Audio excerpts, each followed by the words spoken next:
अपनी असली बात पे आता हूं।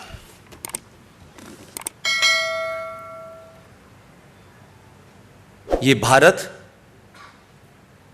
ये आइडिया ऑफ इंडिया, इसको कौन चैलेंज कर रहा है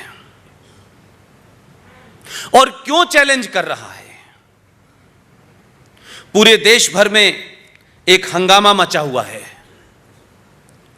लोग सड़कों पे निकले हुए हैं, लोग भारत के तिरंगे की आड़ में संविधान की कॉपी लेकर के बहुत सारे सवाल कर रहे हैं। मुझे उनके सवालों से कोई चिंता नहीं है। चिंता यह है कि जिन्हें 1400 साल पे जो बार बार ये कहते थे सिर्फ हम अल्लाह से डरते हैं,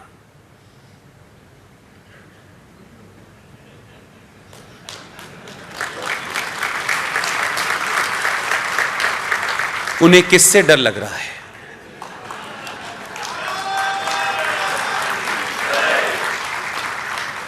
हम हजारों साल पहले भी कहते थे कि हम ईश्वर से डरते हैं और आज भी डरते हैं। इसलिए सवाल यह नहीं है, सवाल यह है कि आपका एजेंडा क्या था और इस एजेंडे को बल इस समाज की चुप्पी ने दिया। इसलिए सरकारों और राजनीतिक लोगों के ऊपर मैं टिप्पणी नहीं करता, उनका रेफरेंस में इस्तेमाल तो करता हूं मैं, लेकिन इतने बड़े समाज में सत्ता चलाने वाले कुछ राजनीतिक दल की गिनती बहुत छोटी होती है। समाज उनसे कई हजार गुना बड़ा होता है। समाज की भूमिका महत्वपूर्ण है, लेकिन हम एक लंबे समय के गुलामी के कालखंड से निकलने की वजह से हमको लगता है सब कुछ सत्ता को करना है, सरकार को करना है। हम यह भी भूल जाते हैं कि हमने सरकार चुनते क्यों हैं। हम सरकार से चाहते क्या हैं, सरकार को क्या करना चाहिए, यह भी शायद हमें पता नहीं है। इसीलिए आप सरकारें चुनते थे और जिन बुनियाद पे चुनते थे वही काम वो करते थे। 70 सालों में सरकारें चुनी आपने सरकार चुन करके किसी को इनकम टैक्स में रिबेट चाहिए, किसी को बिजली का बिल फ्री चाहिए, किसी को पानी फ्री चाहिए। ये तमाम सरकारें थीं। 5% लोग वोट देंगे, कुछ 16% लोग वोट देंगे, इधर से मिलाओ उधर से मिलू करके एक सरकार बनेगी। फिर सरकार में मंत्रालय इस बात पे बटेंगे कि मलाईदार मंत्रालय कौन सा है। हम खुल्लम खुल्ला इन चीजों की चर्चा मीडिया में करते हैं।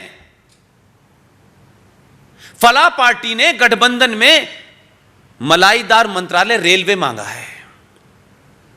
अब रेलवे में मलाई तो नहीं बिक रही, लेकिन रेलवे के अंदर घपले करने का ज्यादा स्कोप है।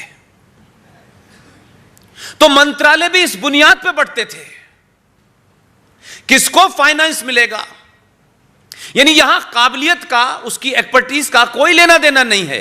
15 पार्टियों की सरकार बनेगी तो यह तय होगा फाइनेंस किसे दो तो वो संतुष्ट हो जाए, जो असंतुष्ट है उसको कुछ और पकड़ा दो, जो नहीं कुछ बोल सकता उसे आप टूरिज्म पकड़ा दो। जिस देश में सरकारें इस बुनियाद पे बनेंगी वो राष्ट्र को बचाने के लिए कभी काम नहीं करेंगे। आपने उनकी जड़ में जो बातें कही हैं वो वही पूरा करते हैं। इसलिए उनके डीएनए के अंदर और एक बहुत बड़ा वर्ग इसमें तैयार हो गया जिन्हें लगता था इसी बुनियाद पे देश चलेगा। जब बीच बीच में हमारी निजी जरूरतें पूरी हो जाती थी तो हम कहते थे कि देखो यार सरकार आई है, ये कोई बड़ा काम नहीं कर रही, न 370 हटाती बार बार वादा करते हैं। हमने क्या कभी 370 हटाने के लिए सरकार चुनी थी 70 सालों में? ईमानदारी से कहिए, हमने नहीं चुनी थी। देश तो वैसे भी चल रहा था, टुकड़ों में चल रहा था, कुछ घिसट घिसट के चल रहा था। ऐसे भी यह देश चल रहा था कि हम 130 करोड़ की आबादी के देश, दुनिया के सबसे बड़े लोकतंत्र को एक दिन और एक मिनट के लिए भी इस बात पे लज्जा और शर्म नहीं आई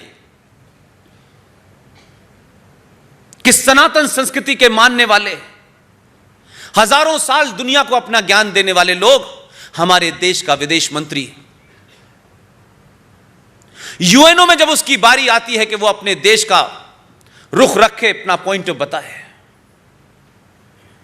कैसे कैसे बौनों को आपने चुना।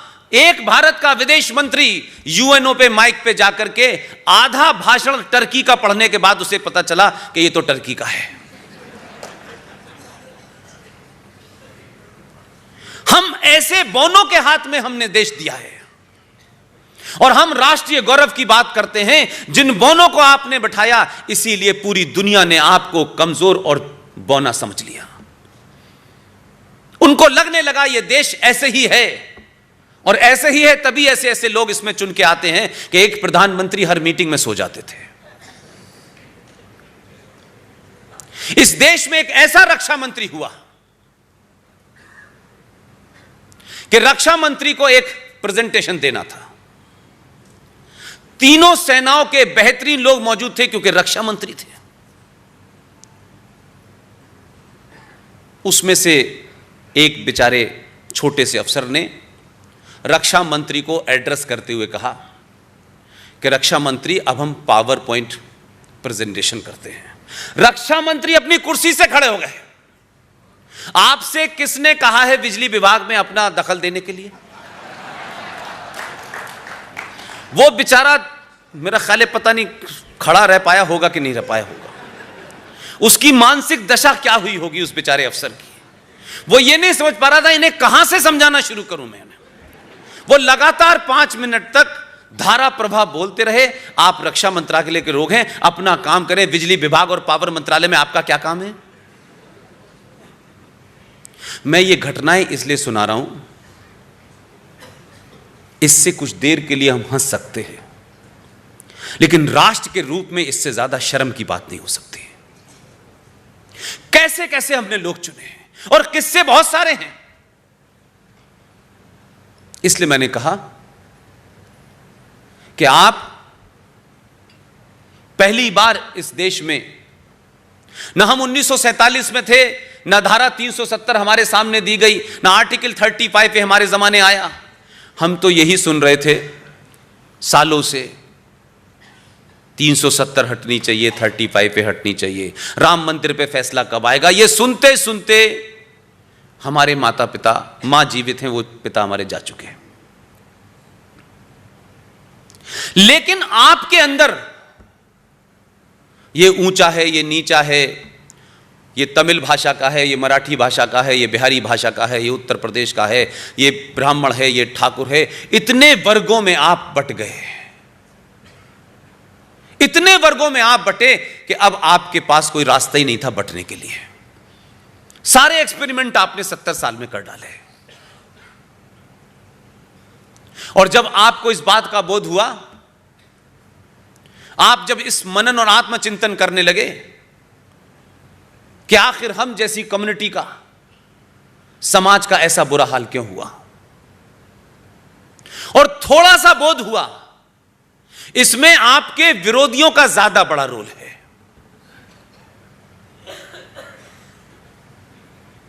जिन्होंने रोज आपको सुबह उठ के सूर्य नमस्कार से पहले गाली देना शुरू की, और जब तक अस्त नहीं हो गया तब तक आपको खूब गालियां दी। उन्होंने भर भर के इस समाज को गालियां दी, नए नए शब्द ईजाद किए आपको लेकर के।